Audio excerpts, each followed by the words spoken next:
만복의 근원 하나님 부르시면서 우리 하루 일과를 시작하기로 원합니다.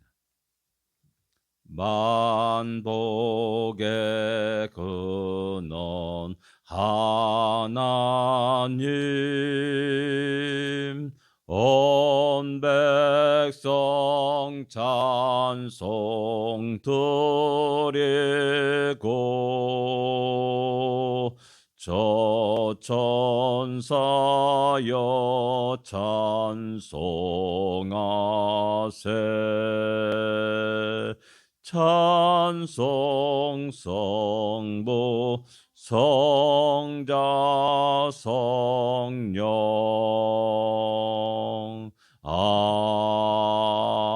아멘. 만복의 근원 하나님께서 오늘도 변함없이 우리에게 은혜를 베푸시며 그 은혜 속에서 우리가 기쁨으로 감사함으로 승리하는 우리가 되기를 원합니다. 342장입니다. 너 시험을 당해.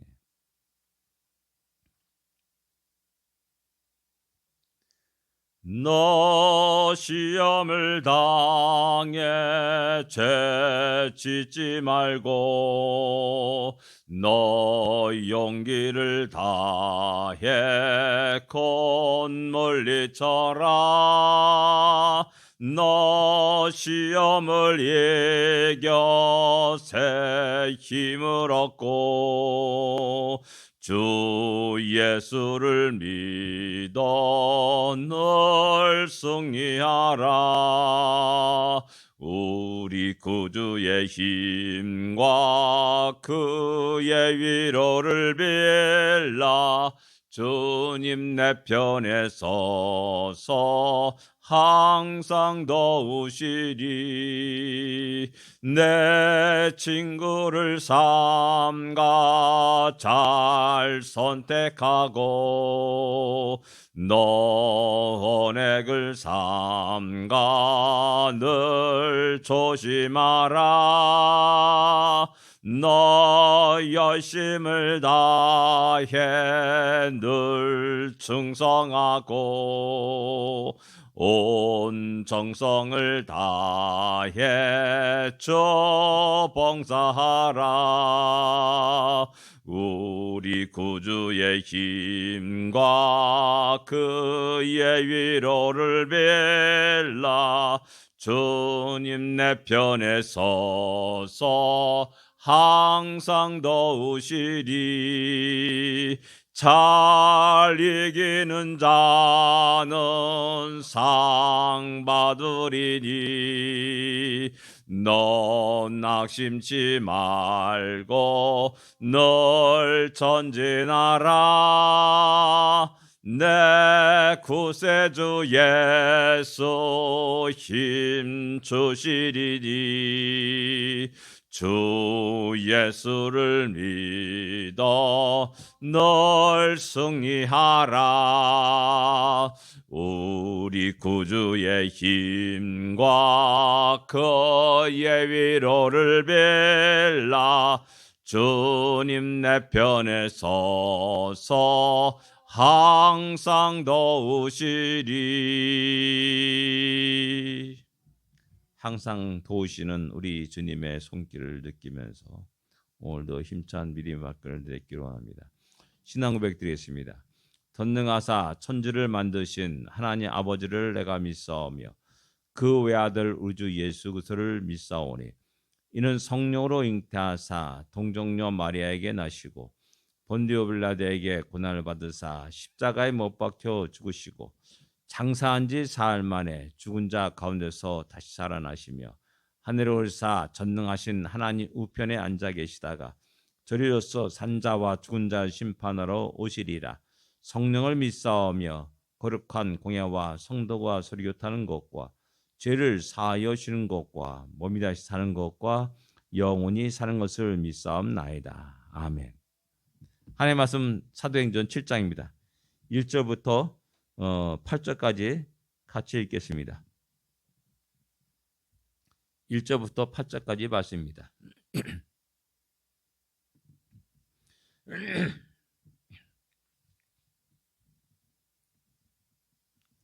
1절부터 8절까지 말씀입니다. 같이 읽겠습니다. 대상이 이르되 이것이 사실이냐? 스데반이 이르되 여러분 부형들이여 들으소서. 우리 조상 아브라함이 하란에 있기 전 메소포타미아에 있을 때 영광의 하나님이 그에게 보여 이르시되 내 고향과 친척을 떠나 내가 내게 보일 땅으로 가라 하시니 아브라함이 갈대아 사람의 땅을 떠나 하란에 거하다가 그의 아버지가 죽음에 하나님이 그를 거기서 너희 지금 사는 이 땅으로 옮기셨느니라. 그러나 여기서 발붙일 만한 땅도 유업으로 주지 아니하시고 다만 이 땅을 아직 자식도 없는 그와 그의 후손에게 소유로 주신다고 약속하셨으며 하나님이 또 이같이 말씀하시되 그 후손이 다른 땅에서 나그네가 되리니 그 땅 사람이 종으로 삼아 400년 동안 기롭게 하리라 하시고 또 이르시되 종 삼는 나라를 내가 심판하리니 그 후에 그들이 나와서 이곳에서 나를 섬기리라 하시고 할례의 언약을 아브라함에게 주셨더니 그가 이삭을 낳아 여드레 만에 할례를 행하고 이삭이 야곱이 우리 12조상을 낳으니라. 아멘. 예. 교회 문제 속에서 사도들은 7지사를 안수하여 세우게 됩니다. 그래서 그들에게 가난한 자를 또한 구제하는 그 일을 맡기게 됩니다. 그리고 사도들은 기도하는 것과 말씀 전하는 일에 전심전력을 하게 됩니다. 교회의 본질로 돌아가는 겁니다. 사도의 역할이 무엇인가를 다시 회복하는 겁니다.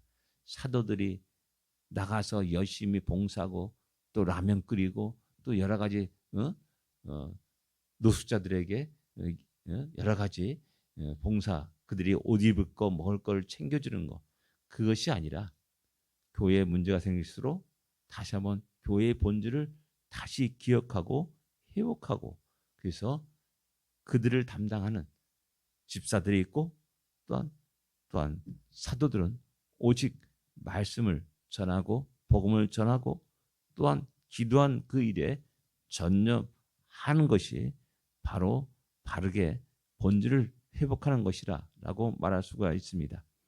그 가운데 한 사람이 스데반이 또 열심히 또한 주의 복음을 증거합니다. 그리고 그가 대성 앞에 서게 되고 7장은 스데반의 설교라고 말합니다. 그래서 아주 굉장히 길다란 설교를 그 대상들 앞에 또 군중들 앞에 기대상 같은 종교 지도들 앞에서 외치게 됩니다. 근데 이제 성경을 읽다 보면은 우리가 갸우뚱하는 것이 한두 가지가 나타나게 됩니다. 그래서 저는 그것을 하나님이 우리를 향해서 퀴즈를 내는 것이다라고 제가 종종 이야기를 합니다. 또한 그것 때문에 우리가 전혀 알지 못하는 어떤 편견 가지고 있고 잘못된 지식을 가지고 살아갈 때가 많이 있음을 보게 됩니다. 오늘의 본문의 말씀도 그런 내용 가운데 하나가 있습니다. 뭐냐면은 스데반이 그 설교에서 보면은 4절에 보면 아브라함이 갈대아 사람의 땅을 떠나 하란에 거다가 그의 아버지가 죽음에 하나님이 그를 거기서 너희 지금 사는 이 땅으로 옮기셨다라고 말씀합니다. 대부분 아브라함이 하란을 떠난 것이 아버지 데라가 죽은 후에 떠났다라고 생각하는 경향들이 많이 있습니다. 왜냐, 이 말씀 때문에 그런다라고 말할 수 있고, 저도 처음에 그렇게 생각했습니다. 아브라함이 너는 본토 친척 아비집을 떠나 내가 지을 땅으로 가라 하는 말씀 때문에 말씀 통해서 하란이 아버지가 데라가 죽고 나서 하란을 떠났다라고 생각했었습니다. 그런데 성경을 쭉 가만히 읽다 보니까 창세기 11장 26절에 보면 데라는 70세에 아브라함과 나홀과 하란을 낳았더라라고 이렇게 말씀하고 있습니다. 아브라함이 장남이었다는 어쩌면 70세보다 더 나이 차가 없을 겁니다. 근데 아브라함이 막내였다면 70대에 하나님이 아브라함이 딱 났을 때 데라 아버지가 70세였다는 사실을 알 수가 있습니다. 근데 아브라함이 하란을 떠난 나이가 창세기 보면 75세라고 하는 걸 볼 때 그때 데라의 나이는 145세가 되는 겁니다. 근데 데라가 죽은 나이가 뭐냐면 205세에 죽었다라고 창세기 11장에 분명히 기록되어 있습니다. 하란을 떠났을 때 이미 데라가 살아 있었다라는 사실입니다. 그리고 이삭이 낳을 때까지도 이삭이 낳을 때 이삭이 100세 낳았으니까요. 100세 낳았으면 170세니까는 이삭을 낳을 때 이미 아직까지 데라가 살아 있었다라는 것을 말하는 겁니다. 하나님이 데라가 살아 있었던다면은 아비와 본토와 친척 아비를 떠나라라고 말하지 않았을 겁니다. 야, 본토와 친척을 떠나라. 왜? 데라가 죽었으니까 이제 그 땅은 데라의 땅이 아닙니다. 이 때문에 친척의 땅을 떠나라라고 말했을 텐데 아버지를 콕 집어 말하거든요. 본토와 친척과 아비 집을 떠나라라고 말씀하고 있거든요. 그러니까 그때 아직까지 데라가 살아 있었을 것이다라고 또 생각할 수 있고요. 분명한 것은 그때 데라가 145세였다는 겁니다. 그런 속에서 그 아버지 집을 떠나는 것, 그것은 결국 쉬운 일이 아니었다라는 사실입니다. 그래서 이 스데반의 이게 생각은 어쩌면 착각일 수도 있고요. 그리고 대부분 그때 당시에 그렇게 생각하고 말했을 거라는 겁니다. 왜냐하면 제 자신도 그렇게 생각했고 또 그렇게 말했기 때문에 그렇습니다. 이게 성경은 나름대로 다시 한번 철저히 하나하나 또 이렇게 생각해 봐야 될 것이 있구나라는 사실을 종종 깨닫게 됩니다.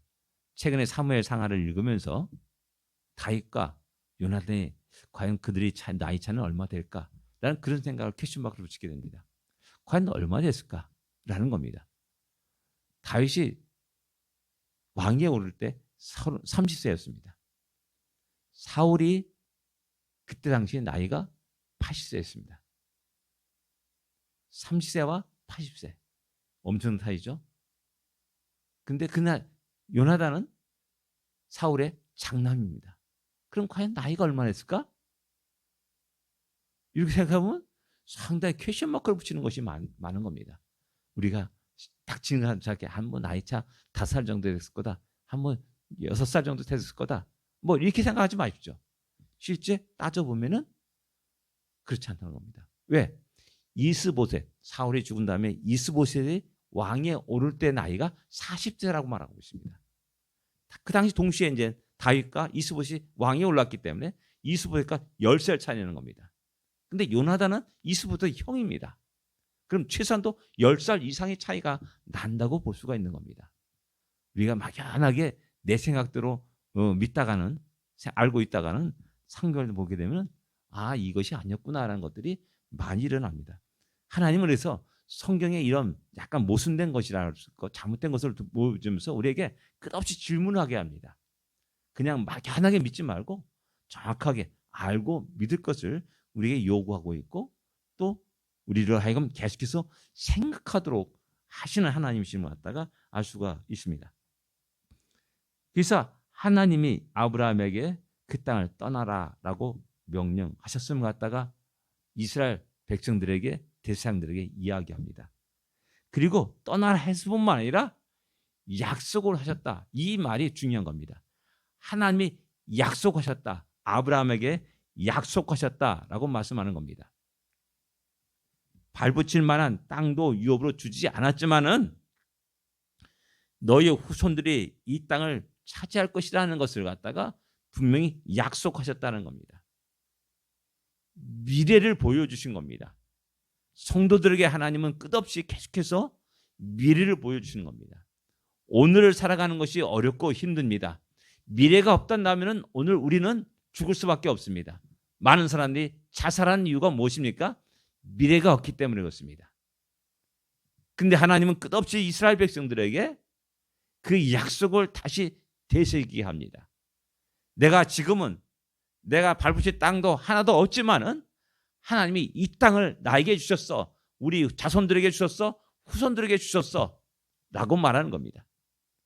지금은 나 한 사람밖에 없고 내 아들이 하나밖에 없지만은 장차 이 땅에 수백만, 수천만의 주의 백성, 나의 후손들이 하나님의 영광을 찬양하며 하나님께 영광을 돌릴 거야 라는 이 거룩한 하나님의 약속을 마음에 새기면서 살아간 사람은 오늘을 참고 인내할 수가 있는 겁니다.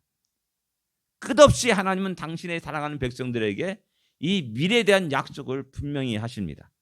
그리고 그 약속을 부여잡고 소망 가운데 오늘 수많은 어려움과 문제 속에서 믿음으로 승리하기를 원하신다는 사실을 우리는 기억해야 됩니다.